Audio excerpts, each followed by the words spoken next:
Halo semuanya, Assalamualaikum warahmatullahi wabarakatuh. Berjumpa lagi bersama Mem Nida dalam pembelajaran matematika SMP kelas 7.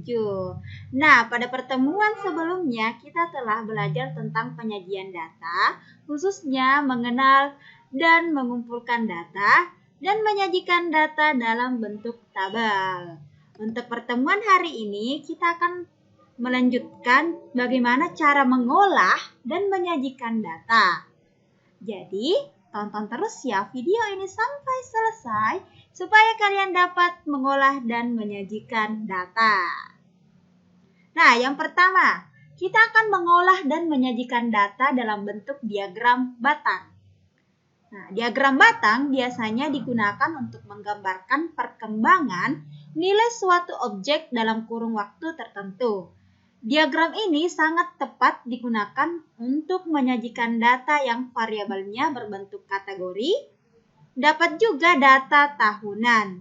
Dalam diagram batang dibutuhkan sumbu datar yang menyatakan kategori atau waktu, dan sumbu tegak untuk menyatakan nilai data. Sumbu tegak maupun sumbu datar dibagi menjadi beberapa skala bagian yang sama. Nah, misalnya di sini terdapat data tinggi badan siswa kelas 7A sebagai berikut. 139, 137, 135, 135, 136,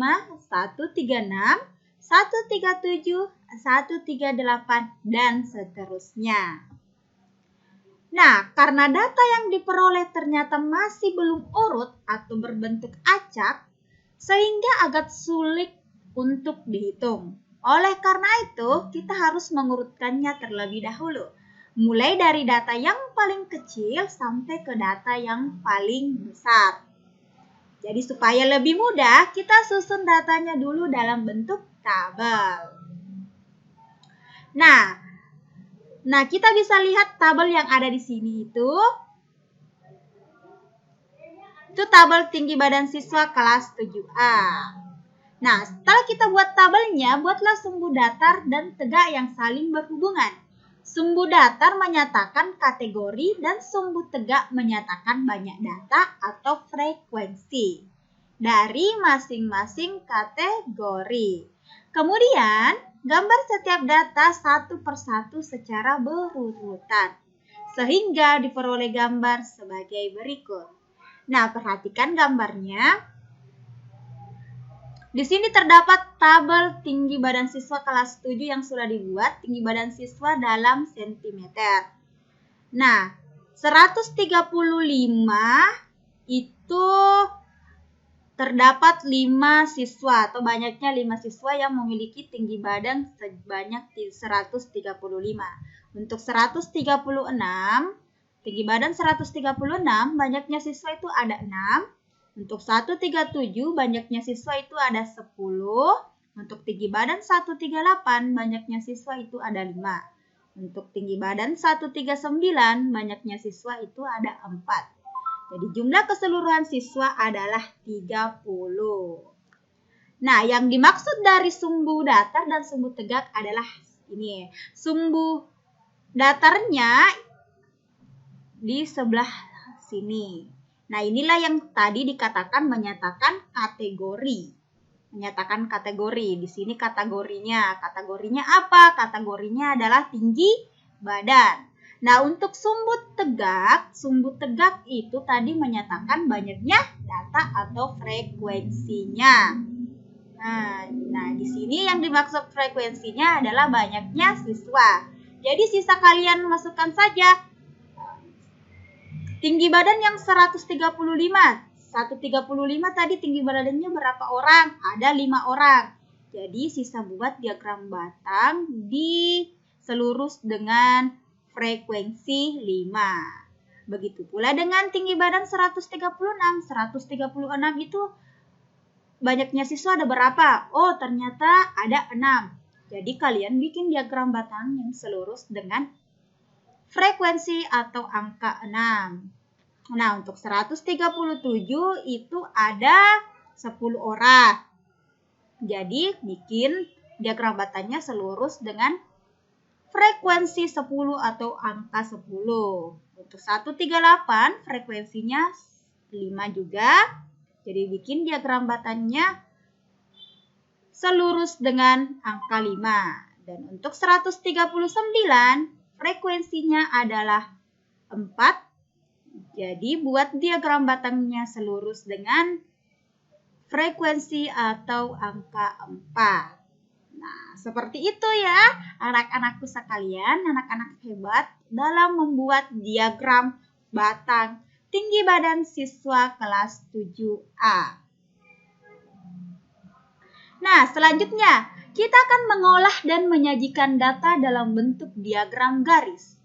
Diagram garis biasanya digunakan untuk menyajikan data yang berkesinambungan atau kontinu. Misalnya, jumlah penduduk tiap tahun, hasil pertanian tiap tahun, jumlah siswa setiap tahun. Dalam diagram garis, sumbu mendatar menunjukkan waktu pengamatan, sedangkan sumbu tegaknya menunjukkan nilai data pengamatan untuk suatu waktu tertentu. Sumbu tegak maupun sumbu datar dibagi menjadi beberapa skala bagian yang sama. Pada bagian sumbu datar dituliskan atribut atau waktu.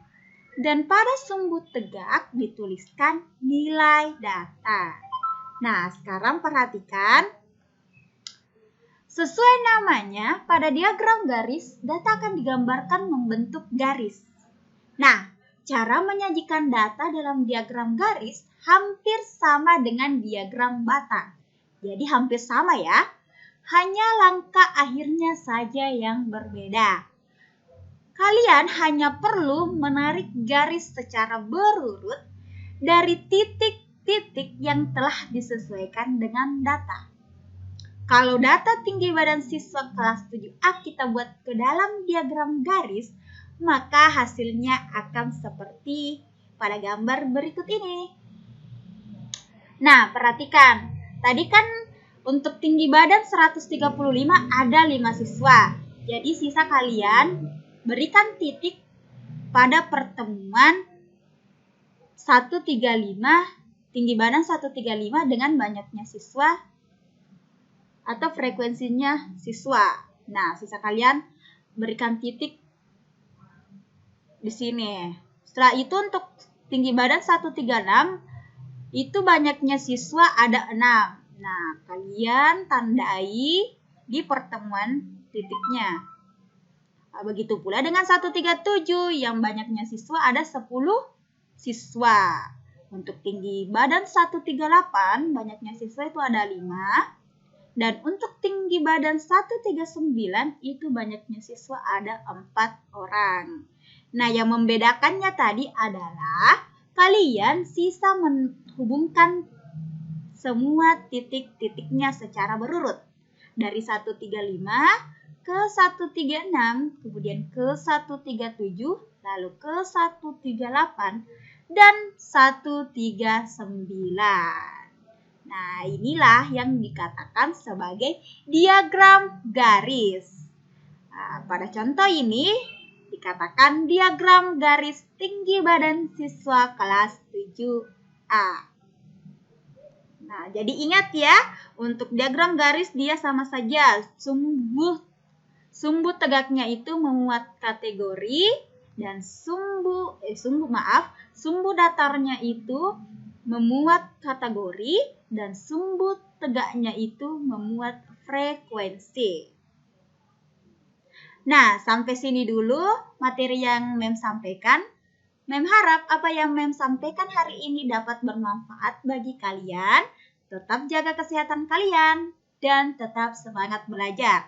Sampai jumpa di pertemuan selanjutnya. Mem akhiri dengan ucapan Alhamdulillahirrabbilalamin. Assalamualaikum warahmatullahi wabarakatuh.